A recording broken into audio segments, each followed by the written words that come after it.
따뜻한 냉정. 금수저가 내 것이냐, 흙수저가 내 것이냐. 이 금도끼가 내 도끼냐, 은도끼가 내 도끼냐, 쇠도끼가 내 도끼냐. 산신령이 물었을 때 금도끼나 은도끼를 달라고 했던 나무꾼들은 모두 벌을 받았다.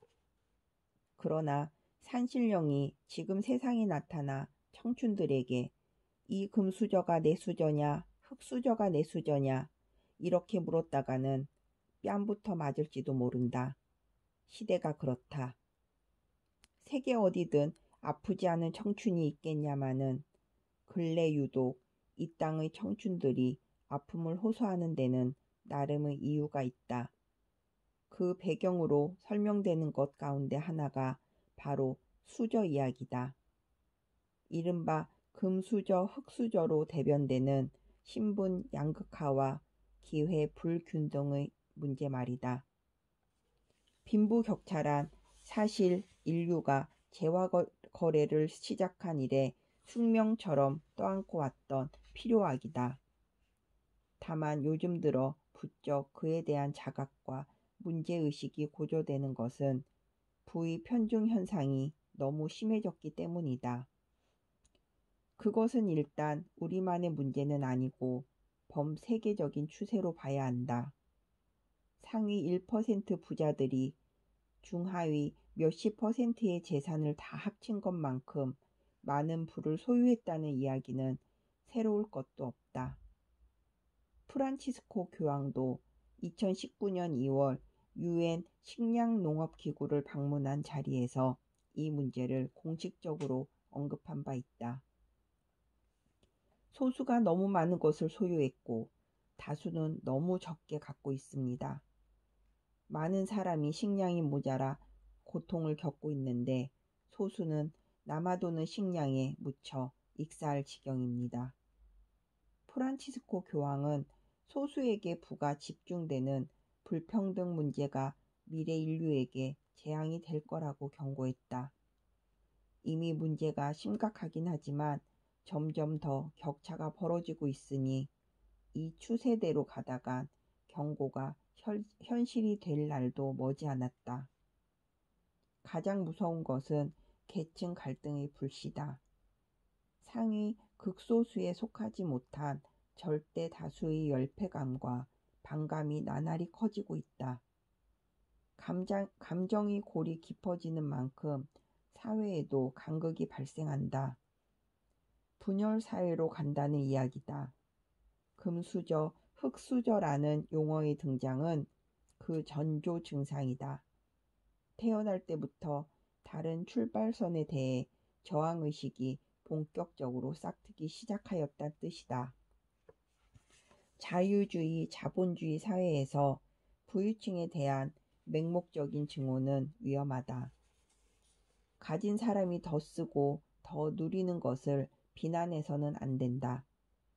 그 자체로는 법적으로나 도덕적으로나 질타받을 일이 아니다. 다만 이 시대 대한민국의 젊은 세대가 이른바 금수저 계층에 강력한 저항감을 가지게 된 것은 다음의 두 가지 이유 때문이 아닐까 싶다. 하나는 노력과 대가를 치르지 않고 공으로 얻는 것들에 대한 반감이다. 누구는 날 때부터 수십억 원어치의 주식이나 부동산을 물려받고 출발하는데 누구는 원룸 새방 하나 구하기 힘든 현실에서 고군분투한다. 그러나 여기까지는 용납 가능하다. 모든 인간에게 똑같은 기회가 주어질 수는 없는 법이다. 단순히 물려주고 물려받는 일 자체를 힐난해서는 안 된다. 가진 사람이 여유분만큼의 자산을 후손에게 물려주는 걸 손가락질할 이유는 없다. 문제는 사회적 합의를 깰 때 발생한다.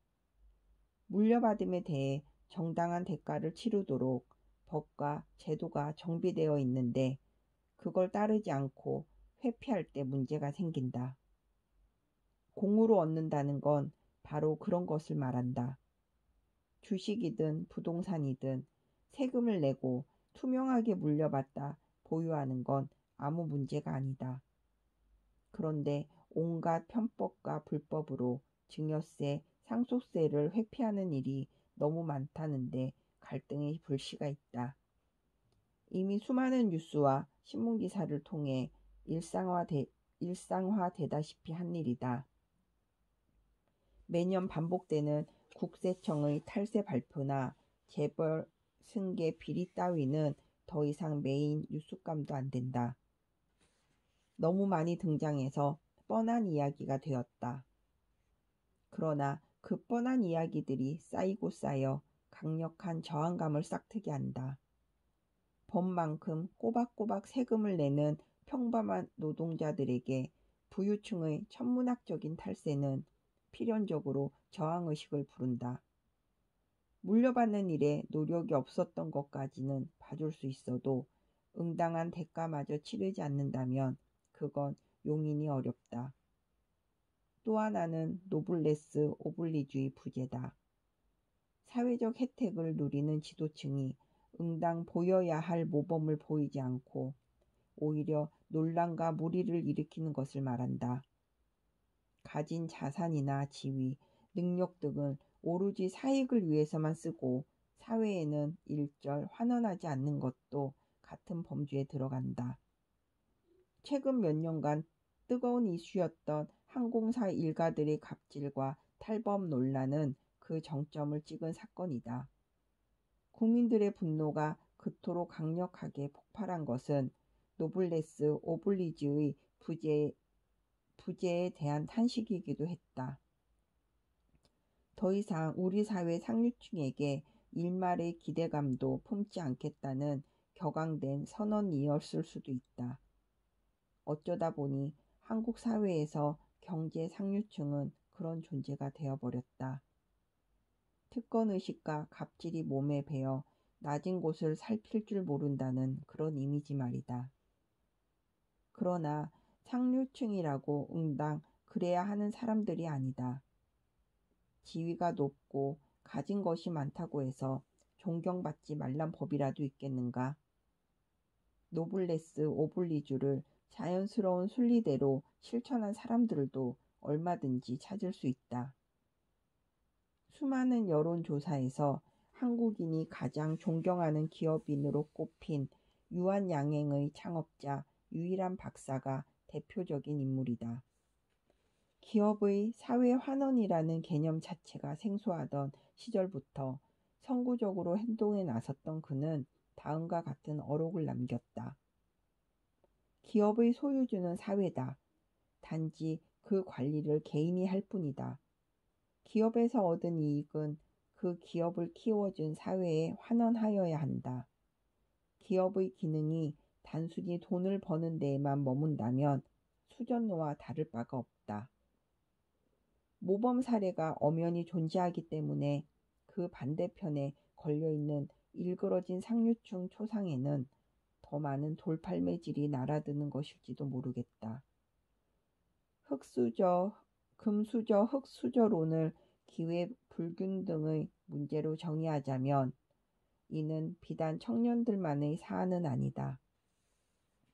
기성세대도 이 문제로 상처받기든 마찬가지다. 경제적 상류층이 자산을 주로 금수저의 형태로 물려준다면 사회적 상류층은 자리를 그런 식으로 물려주는 경우가 많다.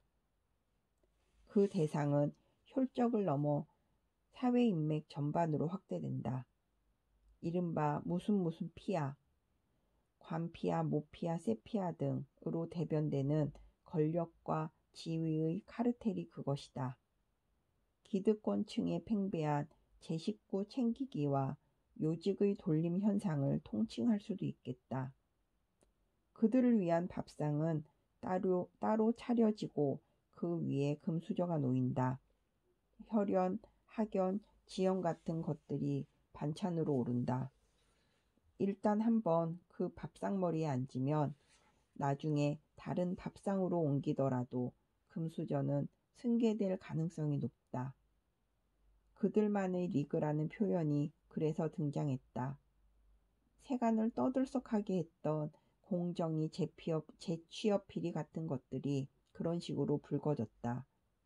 대기업을 감시 견제해야 할 공정거래위원회 간부들이 제 식구들을 재취업시켜 달라고 기업체에 압력을 넣었다. 공정이라는 권력기관에서 고위직으로 정년을 채우고 연금까지 받는 사람들이 또다시 대기업 고위직으로 줄을 타고 들어가 입이 떡 벌어지는 연봉을 받아 챙겼다. 남들은 정년 채우는 일조차 어렵고 채운다 한들 그 이후의 생계가 막막한데 그들은 공정이라는 밥상에서 금수저를 한번 물려봤더니 자리를 옮기면서까지 계속 입에 물고 있었다. 공정을 부르짖던 사람들이 몸소 불공정을 실천했으니 공정위가 아니라 불공정이라고 불러야 할까?